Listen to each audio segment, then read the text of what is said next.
Hello, welcome to Better English in Tacoma.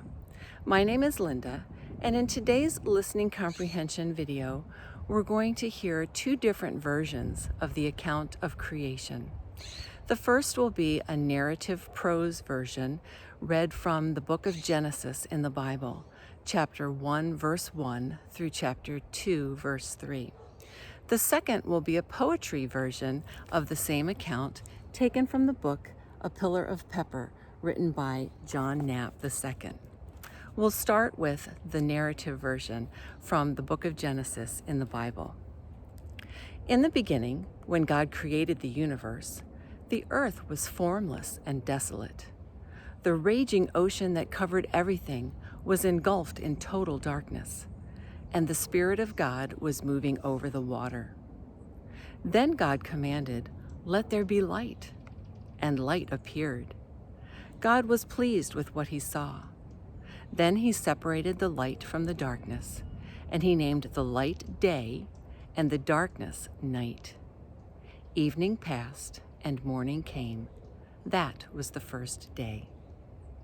Then God commanded, "Let there be a dome to divide the water and to keep it in two separate places." And it was done. So God made a dome, and it separated the water under it from the water above it. He named the dome Sky. Evening passed and morning came. That was the second day.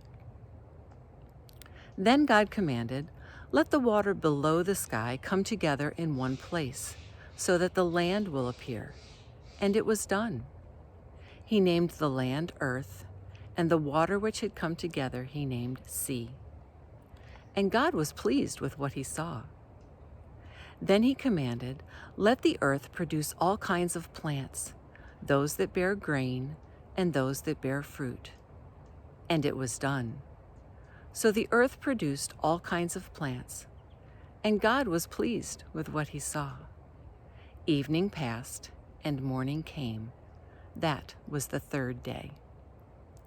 Then God commanded, "Let lights appear in the sky to separate the day from night and to show the time when days, years, and religious festivals begin. They will shine in the sky to give light to the earth." And it was done. So God made the two larger lights, the sun to rule over the day and the moon to rule over the night. He also made the stars. He placed the lights in the sky to shine on the earth, to rule over the day and the night, and to separate light from darkness. And God was pleased with what he saw. Evening passed and morning came. That was the fourth day. Then God commanded, "Let the water be filled with many kinds of living beings, and let the air be filled with birds." So God created the great sea monsters, all kinds of creatures that live in the water, and all kinds of birds. And God was pleased with what he saw. He blessed them all and told the creatures that live in the water to reproduce and to fill the sea. And he told the birds to increase in number. Evening passed and morning came. That was the fifth day. Then God commanded, "Let the earth produce all kinds of animal life, domestic and wild, large and small." And it was done. So God made them all, and he was pleased with what he saw. Then God said, "And now we will make human beings. They will be like us and resemble us. They will have power over the fish, the birds, and all animals, domestic and wild, large and small." So God created human beings, making them to be like himself. He created them male and female, blessed them, and said, "Have many children so that your descendants will live all over the earth and bring it under control. I am putting you in charge of the fish, the birds, and all the wild animals. I have provided all kinds of grain and all kinds of fruit for you to eat. But for all the wild animals and for all the birds I have provided grass and leafy plants for food." And it was done. God looked at everything he had made, and he was very pleased. Evening passed, and morning came. That was the 6th day. And so the whole universe was completed. By the 7th day, God finished what he had been doing and stopped working. He blessed the 7th day and set it apart as a special day, because by that day he had completed the creation and stopped working. And that is how the universe was created. And now we'll read the poetry version. Again, this is taken from the book A Pillar of Pepper and Other Bible Rhymes, written by John Knapp II. The Creation.